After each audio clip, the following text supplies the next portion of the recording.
Hello guys, Davinator right here, and today we got some Call of Duty Modern Warfare 3 gameplay. Now before I get into the topic of the day, I am going to briefly address the gameplay.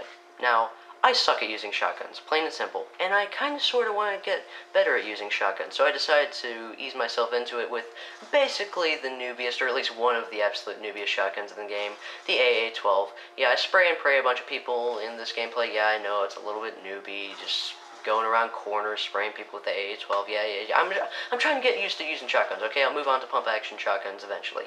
But anyways, let's go ahead and move on from the gameplay and move into the topic of the day. Now, I want to do a two-part video to where I rank, in order from least to greatest, the 11 Marvel Cinematic Universe films that have been released thus far. Now, just in case you don't know this, I'm pretty sure everyone on the planet knows this at this point, because pretty much everyone's seen these movies. The Marvel Cinematic Universe films are not like the Sam Raimi Spider-Man films, or the 2003 Daredevil movie, or, like The Punisher with Thomas Jane, or the X-Men movies.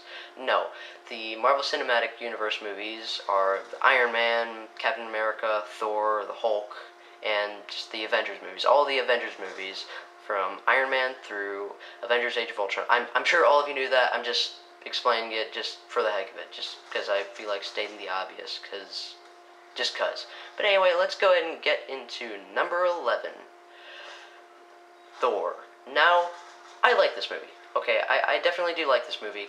A fair amount. I do think it's a fun movie. I think it's an entertaining movie. I've seen it several times.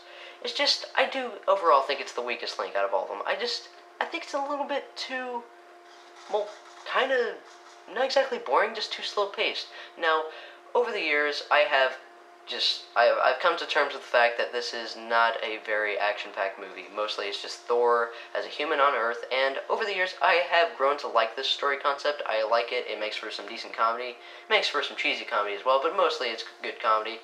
It's not the Thor film I personally want to see at the time, but really, it's just nitpicking. It's a good movie. It's definitely worth watching. It's just, I personally consider it to be the weakest link out of all of the Marvel Cinematic Universe movies so far. And now let's get into number 10, Iron Man 2. Now, most people consider this to be the worst Marvel Cinematic Universe film, and not only that, they actually, for the most part, consider this to be just a straight-up terrible film. I don't agree at all. While I do not think it's an amazing film, I do think it's a very entertaining, very fun movie. Now, I do understand people's problems with it. It's just, personally, I really enjoy it. I mean, Robert Downey Jr. obviously gives an amazing performance. All the actors are great. Jon Favreau gets a little bit more than just a cameo in this movie. He just had a small cameo as the security guard, or as Tony Stark's bodyguard in Iron Man 1, and now he's in this movie a bit more. I personally thought he was funny. He's a little bit cheesy, but I thought he was funny. And yeah, also, I just think this movie has a good dialogue. I just think it's very funny at times. It's much funnier than any of the Thor movies, which I think tried a little bit too hard with their comedy at times. And yeah, and the action sequences are great. The CGIs are really good, as with all the Marvel films. It's kind of redundant to say that. We all know that the CGI looks great in all the Marvel films. And yeah, I just think it's a really fun movie, but yeah, the movie does really slow down way too much in the middle. And also, just seeing Tony Stark go through the stages of life that he does, I mean, I do kind of like it, but part of me is just kind of bummed out, because it just kind of makes Tony Stark into an unlikable character. It just kind of makes him unpleasant to watch for a good 20 to 30 minutes of the movie. But overall, I do find it to be a fun movie, and yeah, the end showdown with Mickey Rourke as the villain, that was pretty bad, and Mickey Rourke just was way underused. I didn't think he was a bad villain, he's just way underused is all. But anyway, yeah, overall, I do enjoy this movie, but yeah, it has flaws. Now, let's go ahead and get on to number 9, Thor: The Dark World. Now, I do like this movie better than the first Thor. However, overall, in the grand scheme of things, I think this is the Marvel Cinematic Universe film that I want to rewatch the least. Like, I have found the least desire out of any of the Marvel Cinematic Universe films to watch it again with Thor: The Dark World. I don't know why, because I actually do like, I do like Iron Man 2 and the first Thor worse than this movie, although I still do like this movie, but just for some reason, I don't know, I just don't really want to watch this movie again. I mean, this movie definitely is closer to the Thor film that I personally want to see if the first time around. There's a lot more action, but the main problem with this movie is the villain and also the comedy. The comedy aspect of the movie, okay, I'd say half of it is actually pretty humorous. The other half, just downright bad.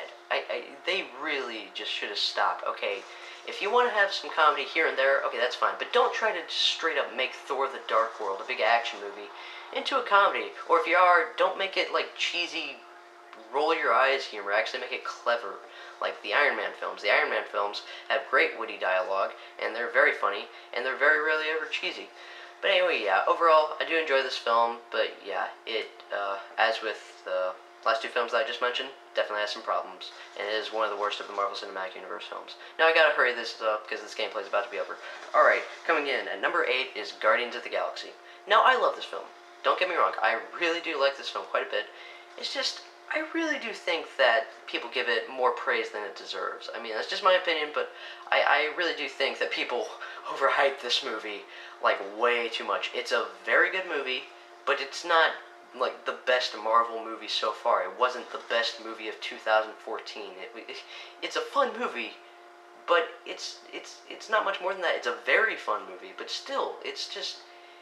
I mean, the characters are likable, although they, at times, to be honest, the characters kind of annoyed me. They all had their moments to where the comedy just felt a little bit forced. And while the movie is humorous, it's definitely much better than Thor: The Dark World in terms of comedy. It's just, there are just some awkward line deliveries at times, and it just felt kind of weird. But most of the comedy is really good. I do like this movie. The action is great. Special effects are great. All the characters are really good. And yeah, overall, I do like the movie a lot. I own the soundtrack for this movie on vinyl. I mean, that should tell you right there. I really do like this movie. But yeah, let's go ahead and get into The Incredible Hulk, or at number 7.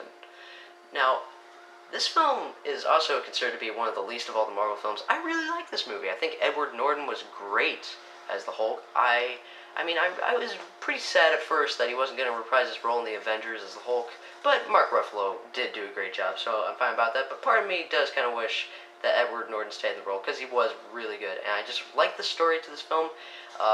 Edward Norton makes the character, the Hulk, really relatable, which is kind of hard to do. The character Bruce Banner, really relatable.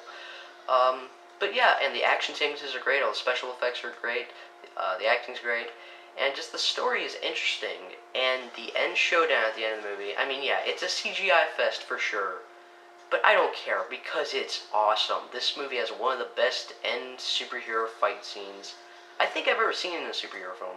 But yeah, that's it for this part. I will hope I see you again in part 2 of me ranking the Marvel Cinematic Universe films. If you like this video, please rate and comment and subscribe. And if you want to, you can also share. Get out of my face.